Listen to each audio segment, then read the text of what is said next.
Hello students, welcome to the channel. आज की video होने वाली है टेक्सचुअल प्रॉब्लम 8। पर ये वीडियो होने वाली है आपके सीरीज़ की पहली वीडियो। मैंने इस प्रॉब्लम को इसलिए कंसिडर किया है because it is very easy to understand. Okay, so चलिए जानते हैं हमारे प्रॉब्लम को। Newly started art circle, Jeevan Jyoti art circle, a newly established concern has presented the following information: receipt and payment account for the year ending 31st March 2018। So following आपको receipt and payment account दिया है 2018 का। Receipt side यानी कि debit side में सारे incomes दिए हुए हैं, और बात करें पेमेंट साइड की तो सारे expenditures as well as the capital receipt और रेवेन्यू रिसिप्ट दिए हुए हैं सारे। ओके, अभी बात करें एडजस्टमेंट की। नंबर 1 एडजस्टमेंट में लिखा है कि subscription outstanding for the year was ₹5000। So first of all students, मैं आपको बता दूं कि यहाँ पे अगर सब्सक्रिप्शन आउटस्टैंडिंग के आगे कोई भी ईयर मेंशन किया गया ना हो तो हम इसे हमेशा करंट ईयर ही अज्यूम करेंगे। ओके, सो इस सम में हमें सब्सक्रिप्शन आउटस्टैंडिंग के जो ईयर है वो मेंशन किया गया नहीं है, इसलिए हम करंट ईयर ही अज्यूम करेंगे, राइट। सेकेंड है depreciate furniture at the rate 10% per annum. इस एडजस्टमेंट को जैसे हम फाइनल अकाउंट में ट्रीट करते थे वैसे ही ट्रीट करना है इस प्रॉब्लम में भी।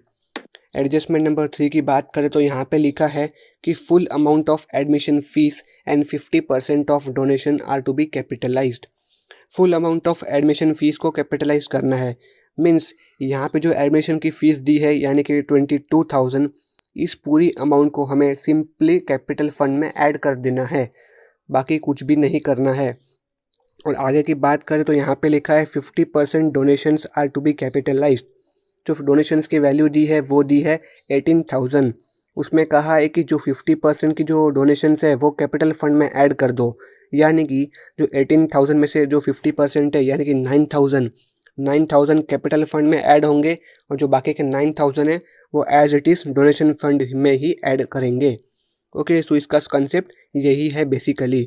सो चलिए शुरू करते हैं हमारा प्रैक्टिकल प्रॉब्लम को सॉल्व करना।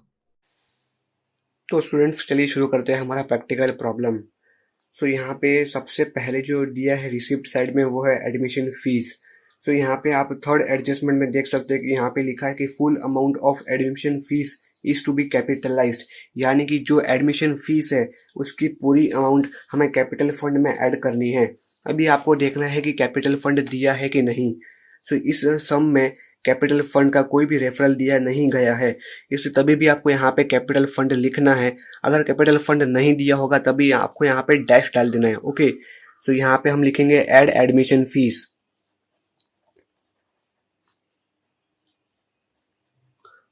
एडमिशन फीस कितनी एडमिशन फीस है?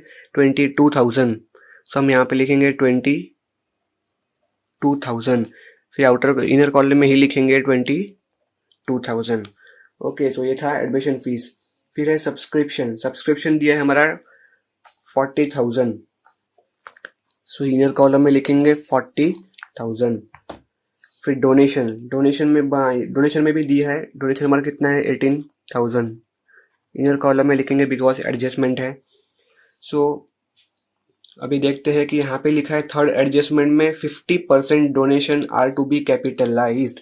मीन्स जो 18,000 का हमें पूरा डोनेशन मिला था उसमें से कहा है कि 50% कैपिटलाइज कर दो। सो 50% कैपिटलाइज्ड। 50% कैपिटलाइज मीन्स इसका 18,000 का 15% कितना होगा? 9,000। आउटर कॉलम में लिखेंगे 9,000। अभी बाकी के 9,000 को क्या करना है? जो बाकी के 9,000 थे वो हमें कैपिटल फंड में ऐड करना है, बिकॉज 50% कैपिटलाइज करना है ना, इसलिए 50% डोनेशंस हम इसमें ऐड करेंगे। सो यहाँ पे होगा 9,000। फिर हम आउटर यहाँ इनर कॉलम में ही लिखेंगे 31,000। ओके, तो हमारी तीसरी एडजस्टमेंट हो चुकी है कंप्लीट। अभी हम बात करें पेमेंट साइड में। सो पेमेंट साइड में सबसे पहला रेफरल दिया है फर्नीचर का। सो यहाँ पे फर्नीचर में एडजस्टमेंट है नंबर 2 में, तो हम इसे इनर कॉलम में लिखेंगे एज 12,000। सो यहाँ पे दिया है एडजस्टमेंट नंबर 2 में depreciate furniture at the rate 10% per annum. अभी 12,000 का डेप्रिसिएशन निकाला है हमें। डेप्रिसिएशन एट द रेट कितने परसेंट है? 10%। सो 10%, 12,000 का 10% कितना होगा? 1,200। इसलिए आउटर कॉलम में लिखेंगे 10,800। अब इसका सेकंड इफेक्ट कहाँ होगा? यहाँ होगा इनकम एंड एक्सपेंडिचर के डेबिट साइड में, टू डेप्रिसिएशन ऑन फर्नीचर। कितना है यहाँ पे डेप्रिसिएशन? 1,200। ये एज इट इज जैसे हम फाइनल अकाउंट में करते थे वैसे ही करना है। आपको सिर्फ ध्यान रखना है सब्सक्रिप्शन, डोनेशन, एडमिशन फीस और जो आगे रेफरल दिया होगा उसका, बाकी सब एज इट इज है फाइनल अकाउंट जैसे ही। अभी जो सेकंड हमारा एडजस्टमेंट है वो है स्टेशनरी। हमारी स्टेशनरी है 4,000। ये हमारे लिए एक्सपेंस होता है इसलिए हम एक्सपेंडिचर साइड में लिखेंगे एज 4,000। फिर है ऑफिस रेंट, ये भी एक्सपेंडिचर है, ये है 2,600। फिर है न्यूज़पेपर एंड पीरियोडिकल्स, ये भी एक्सपेंस होता है इसलिए हम लिखेंगे 300 एक्सपेंडिचर साइड में। फिर है बाय टेलीफोन एक्सपेंसेस, कितना है? 560। तो ये रहा टेलीफोन अकाउंट 560। फिर है इन्वेस्टमेंट। देखो इन्वेस्टमेंट हमारे लिए होती है एसेट, इसलिए इन्वेस्टमेंट हम एसेट साइड में लिखेंगे एज 23,000। अभी जो आखिरी वो है by balance carried down. So first of all मैं आपको बता दूं स्टूडेंट्स की जो कैश इन हैंड और कैश इन बैंक का जो बैलेंस दिया है वो आपको हमेशा बैलेंस कैरीड डाउन वाली ही अमाउंट कंसिडर करनी है, ना कि बैलेंस ब्रॉट डाउन। अगर आप बैलेंस ब्रॉट डाउन की अमाउंट कंसिडर करते हो तो समझ लेना कि आपका प्रॉब्लम गलत हो चुका है। इसलिए हमेशा आपको बैलेंस कैरीड डाउन वाली ही अमाउंट कैरी करनी है, कैश इन हैंड और कैश एट बैंक की। तो यहाँ पे कैश इन हैंड की बैलेंस दी है 7,540 और जो कैश एट बैंक की दी है वो दी है 30,000, इसलिए हम आउटर कॉलम में लिखेंगे 37,540। ओके, सो हमने सारी पोस्टिंग्स कर दी है रिसिप्ट एंड पेमेंट अकाउंट की। अभी बात करते हैं फॉलोइंग एडजस्टमेंट की। नंबर 1 एडजस्टमेंट में दिया है subscription outstanding for the year was 5,000। So students मैं आपको और एक बात बता दूं कि अगर सब्सक्रिप्शन आउटस्टैंडिंग के सामने कोई भी ईयर मेंशन किया गया ना हो तो ऐसे कंसिडर करना है कि वो करंट ईयर है। ओके, सो यहाँ पे जो ईयर है वो मेंशन किया गया नहीं है, इसलिए हम यहाँ पे करंट ईयर को अज्यूम करेंगे। तो यहाँ पे सब्सक्रिप्शन आउटस्टैंडिंग दिया है करंट ईयर का 5,000, ये करंट ईयर का, इसलिए हम यहाँ पे ऐड करेंगे आउटस्टैंडिंग और ब्रैकेट में लिखेंगे हमारा करंट ईयर जो कि है 2017 एंड 18। ये हमारा करंट ईयर है। कितना है करंट ईयर का आउटस्टैंडिंग? 5,000, इसलिए आउटर कॉलम में लिखेंगे 45,000।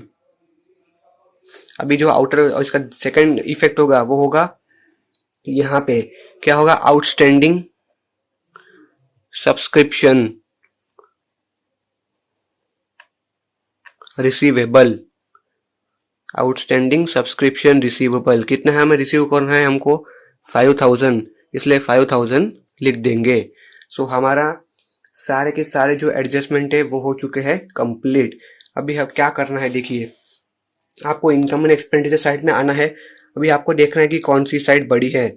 सो according to my observation credit side सबसे बड़ी है, इसलिए हम क्रेडिट साइड की टोटल करेंगे। क्रेडिट साइड के टोटल करने के बाद जो इसका आंसर आएगा नीचे यहाँ पे वो होगा 54,000। यहाँ पे भी सेम लिख देंगे 54,000। अभी सेम करना है, इन सारे आइटम्स का एडिशन करना है और 54,000 से माइनस करना है। आप जो 54,000 से माइनस करेंगे तो उसका जो सरप्लस मिलेगा वो मिलेगा 45,340। अभी जो स्टूडेंट्स यहाँ पे ध्यान रखना, हम क्या करते थे पहले कि यहाँ पे ग्रॉस प्रॉफिट निकालते थे।